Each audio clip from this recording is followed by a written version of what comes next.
My name is John Colmore. I was born here on Lookout Mountain in Chattanooga, and my great-grandfather, Joe Congill Sr., and my grandfather, Joe Congill Jr., were responsible in a great part for the building and the use of the HalesBar Dam.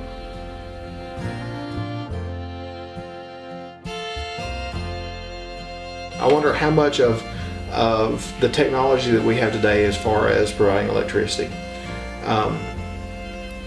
how much of that goes back to HalesBar Dam.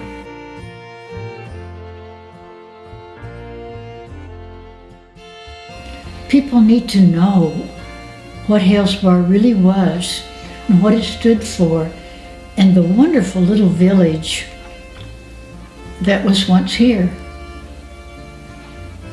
And I guess it was my job to do it.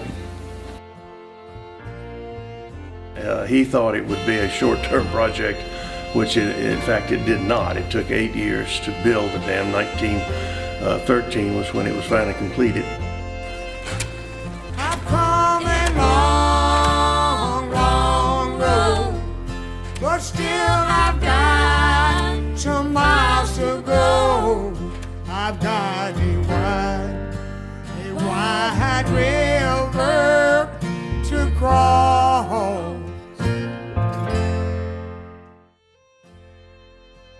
Our purpose here is to bring back fond memories of those who were once a part of the magnificent old HalesBar, those who were a part of its history, those who had ancestors who were very much a part of it, and to preserve the memories and facts for those yet to come.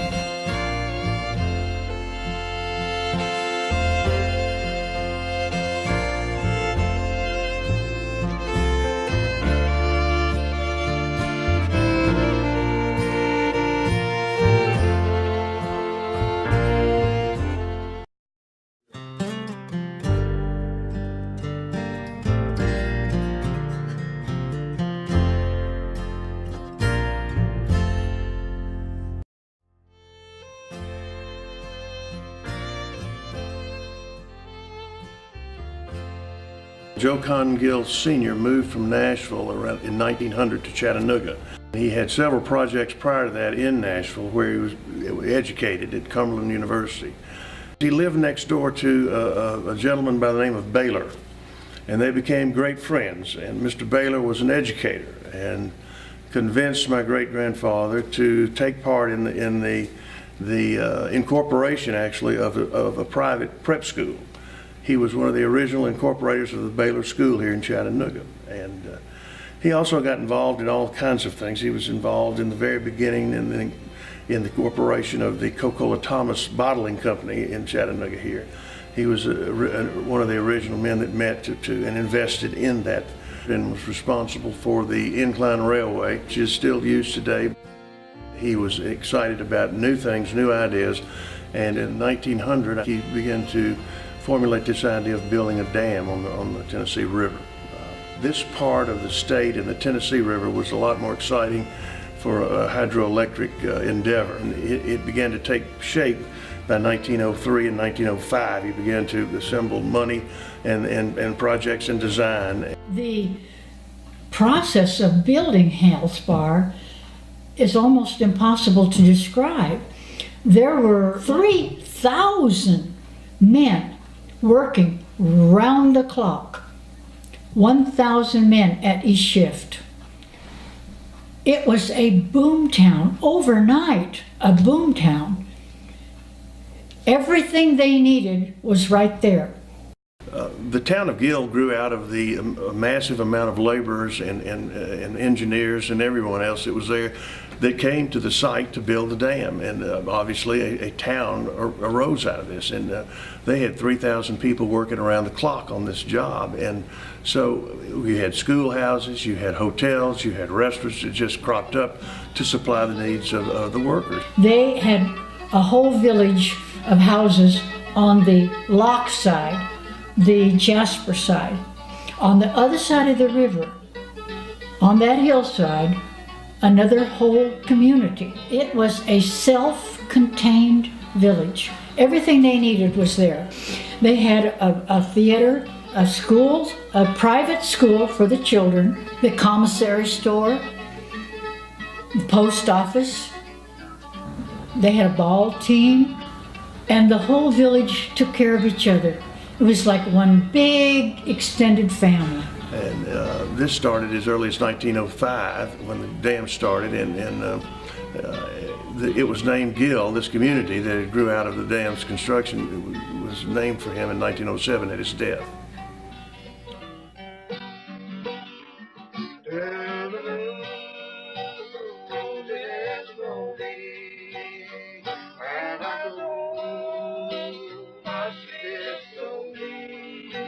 They gave no thought to the land or the technology of putting in a dam at a place where there is porous rock. No thought was given to that whatsoever. So it wasn't until after they got building it and after the death of the person who knew what to do that they ran into problems. Growing up as a child, my mother was always fearful if I complained of an earache. And in fact, I found out the reason being that he died of an ear infection in 1907. And so every time as a child I got an ear infection, my mother would rush me off to the doctor thinking that the same results would take place. But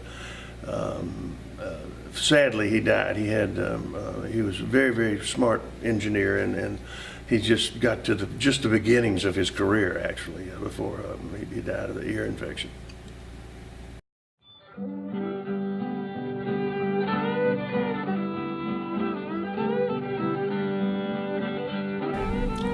My grandfather, Joe Congill Jr., in 1907 was attending the University of Virginia studying engineering, and my grandfather was an only child. So my great-grandmother called him back and said, "You've got to come home." And there's a lot of things going on, the dam project, and I guess she needed him to come home and take care of her. And so he left the University of Virginia, I think after 2 years, and came back to Chattanooga and went to Vanderbilt, completed his degree, and worked on the dam. The dam was finished in 1913. And the trouble didn't start for about a year or two later.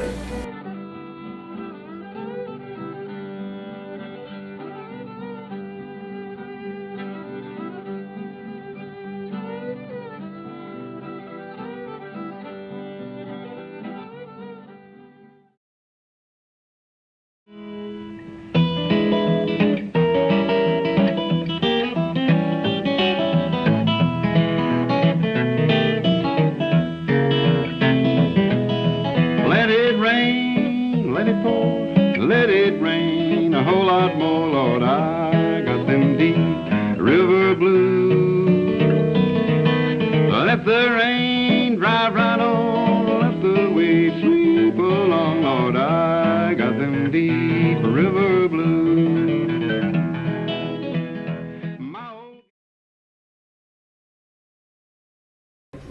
And in 1922, Joe Congill Jr. took over as the vice president of TEPCO.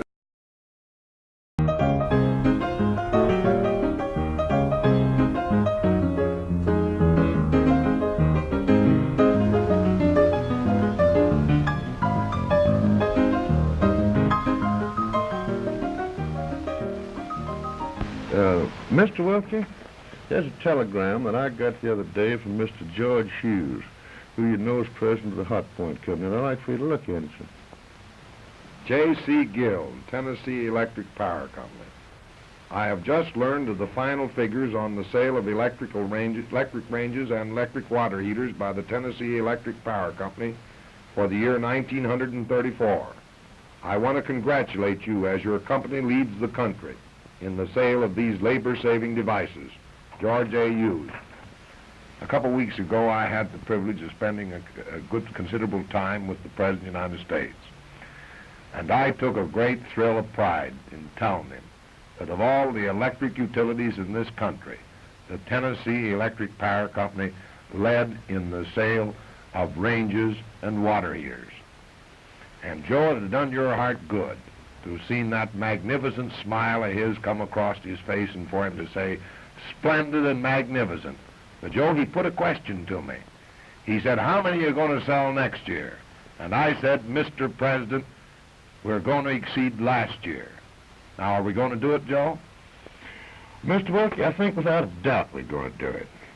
Now, we've been accustomed for a good many years to exceeding our quota by 200 or 300%. And I don't know whether I can quite promise that we'll do it 300%, but I think I can almost assure you that we'll come through 200% on these quotas. Joe, I'm awful glad to hear you say that. Because, after all, the real solution of the utility problem as it exists in the United States today is to build up the load.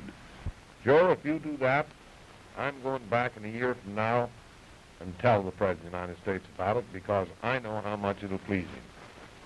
I tell you right now, you just better go ahead and make that date, because the employees of this company have always come through, and they're going to come through this next year just as per usual. Joe, I'm going to do that because he's one of the most charming men in the country to talk to, and he was so immensely pleased with what the Tennessee Electric Power Company had done.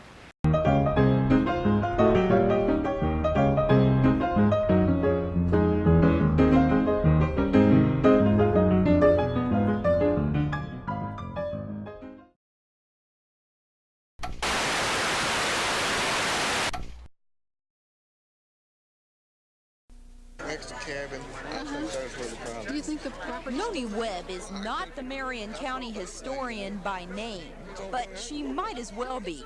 Most of these pictures are hers. That's me right there, believe it or not. Noni brought all these folks together for the first Hales Bar Lock and Dam reunion in history. In 1905 to 1913, they built the Hales Bar Dam. There was no work before then.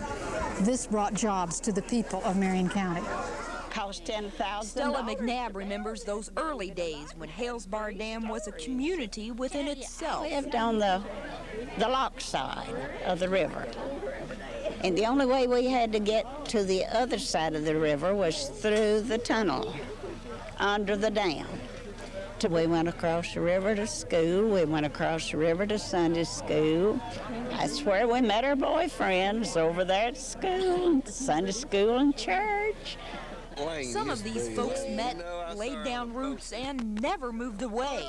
Some haven't seen each other in years. I would never have known you had I not seen your name. Well, I haven't seen Mayor since 1936. But that's what this is all about. How long did you teach? 39 years.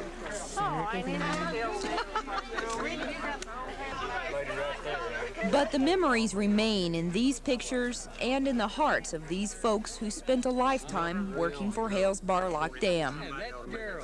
In Marion County, Tennessee, Susan Winney, TV9 Action News.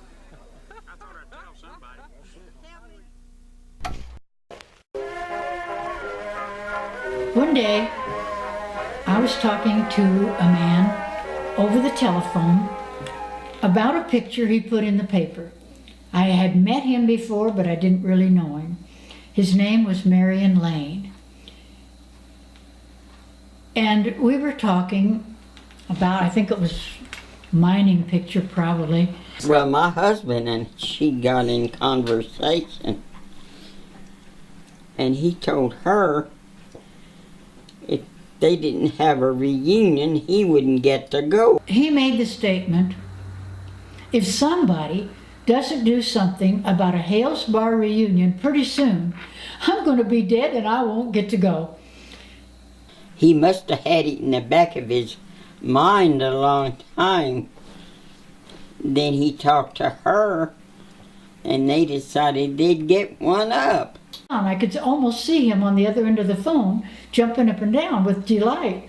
And it went from that to every year they'd have the reunion. Bring a big lunch and a chair. And we did. They had not seen each other. These children the children of the men who worked there, who went to school there, some of them born there, hadn't seen each other in 40 to 50 years. It was people that we had known up in HalesBar Village. We had $25, $5 each of us, paid for the pavilion. That is all the money we spent. All the rest of it was word of mouth. And 3 months later, from across the whole United States, one end of the country to the other, people came to the reunion. We had, without any advertising, word of mouth, almost 200 people there. They came from all over. They came back to relive their youth. Come to the reunion and have a good time. Let's take a trip on memory ship back to the bygone day. Sail to the old village schoolhouse, anchor outside the school door. Look in and see, there's you and there's me, a couple of kids once more.